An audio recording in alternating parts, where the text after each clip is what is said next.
All right, on the Flatratemaster, let's talk about, well, drilling stuff out and getting it out.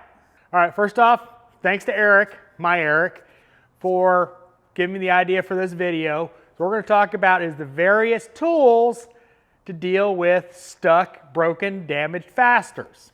So let's talk some of the other stuff you're going to run into. Well, just straight up damaged fasteners. Now, we're going to go through a lot of tools here. So by the way, this might be several parts, but let's go simple. Aziz Wheel. This can come in really handy for damaged fasteners. You know, especially like skid plate bolts that have gotten damaged where you can't get a fastener on it because it got smushed over. And I will sit there and take a Aziz Wheel and basically turn it back into a regular sized fastener, maybe a little undersized, but you can get something on it now. Whereas before, when it got smushed over, it's now a 13 on one side and a 16 on the other side, and there's really no socket that's going to fit on it, so that's a good option for that. You can also obviously go other methods and just, you know, dehead it and stuff like that. Now, normally when I'm deheading a bolt, you know, we're just trying to get rid of the head because it's so far damaged, I use a carbide bit. I will go in there with a carbide bit and just sit there and whittle it away, because, you know, it's a little more aggressive and I don't have to worry about, you know, disc blowing up on me. Or, you know, you can go with the tried and true air hammer and do it that way. Now, obviously, if you're skilled with a torch, you can get real creative with, you know, taking nuts off of studs and being able to reuse the studs. You know, Erico is the expert at that. He's demonstrated it many times in videos, so, you know, I'm not quite that good at using a torch.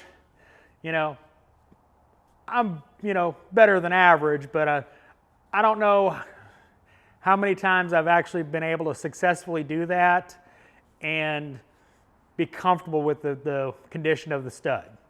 But hey, I don't run into rusted out exhaust manifolds that often around here.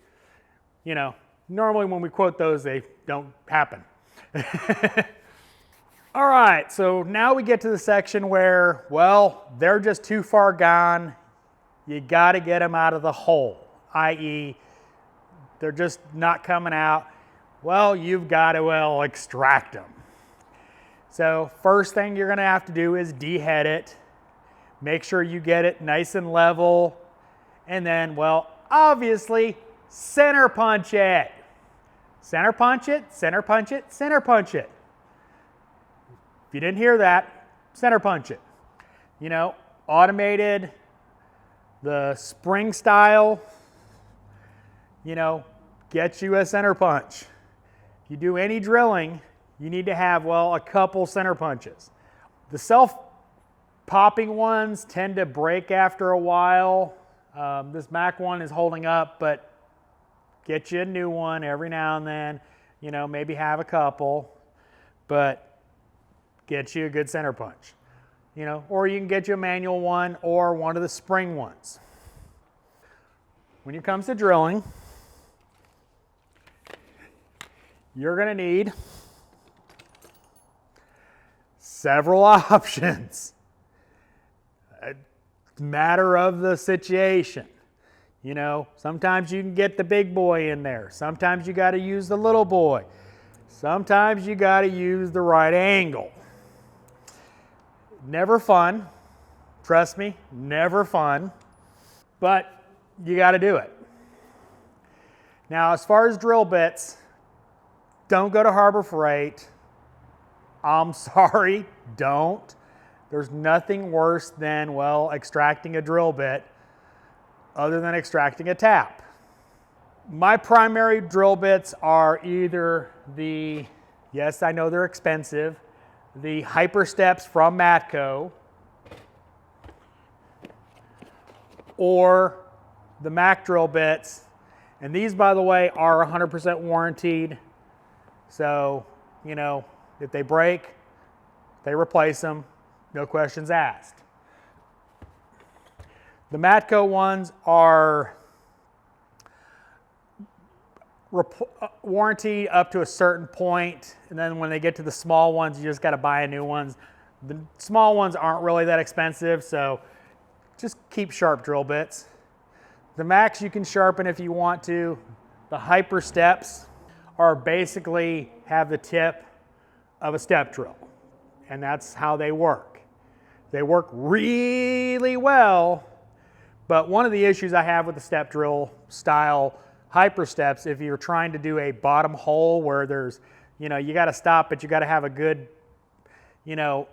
end hole to put a helicoil or retap it or whatever, you're going to have to take a regular drill bit out and square the bottom of it up, because you will have a, cone. Just FYI. So you got a hole now. What do you use to get that bolt out that you've got a hole in it? Well, you can either use like these Hansen extractors that are just a spiral type extractor. They're okay. Sometimes they work, sometimes they don't. Hopefully you never break one. I have. Or you can use something like this Spline Screw Set. And obviously these are from Matco, but other people make them. But hammer these in. Hammer these in. They're just a spiral. They grab a lot better than the wider flutes of a regular extractor. Now I don't have a square style extractor here. I've broken all of those a long time ago and I haven't replaced them because, I broke them. But you can hammer those in as well. There's just a different style. Some like them more than others. It's your flavor of what you like and what works for your situation. Now, if the last guy cross-threaded it, you're probably not going to be just extracting it. Chances are you're just going to be either inching up to those threads until there's nothing left, and then you can just unscrew what's left, hopefully. And that's if you drilled it just perfect. Remember center punch? Or you're going to be doing a helicoil or thread cert kit, and that's, something that happens and you deal with it. And, like for instance, the 2.0 Volkswagens. I can't tell you how many of those heads where I've had to fix the threads where the last person that had the intake off, boogered up the threads. They don't have a lot of threads in there, and it's not hard to strip them out, and I've had to refix them a lot. For that reason, we keep helicoil kits in stock in various sizes. This is something your shop owner should be supplying, but just keep that in mind that, you're going to have to get used to doing helicoils, because if you're having to deal with broken fasteners, you're going to be dealing with broken fasteners and screwed up threads.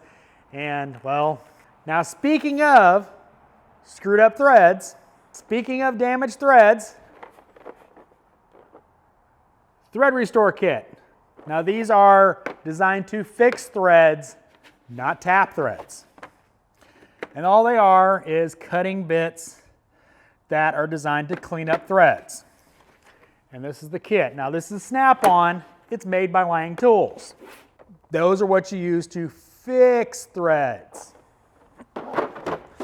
To cut threads, you need a tap and die set. A tap and die set is not designed to, fix threads.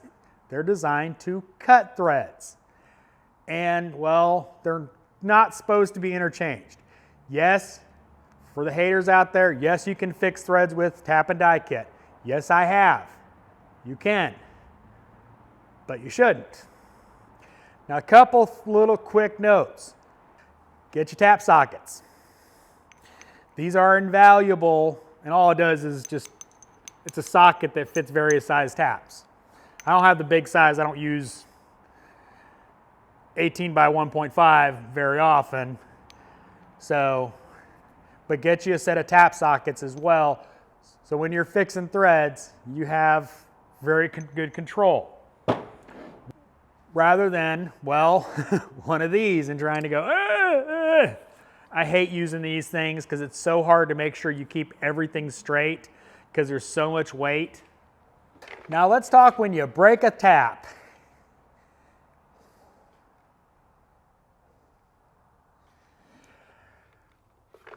Walton tap extractors. These are, well, designed to grab the flutes of a broken tap and extract it. It goes in there, and those little things go in the flutes, and you use it to extract those taps. You can push them up like that, grab as much of the tap as you can, and extract it that way. These are a lifesaver. And as you can see, I paid 150 bucks for them. But those are by Walton. These are, if you're dealing with broken fasteners and you use taps, you will break one. They're tool steel.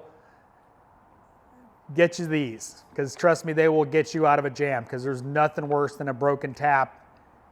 You ain't cutting that out unless you got some machine shop grade drill bits.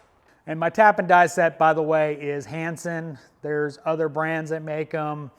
Astronomatic has a really nice set of Japanese steel, just saying. So I hope you found this informative. As always, thanks for watching. I am the Flat Rate Master.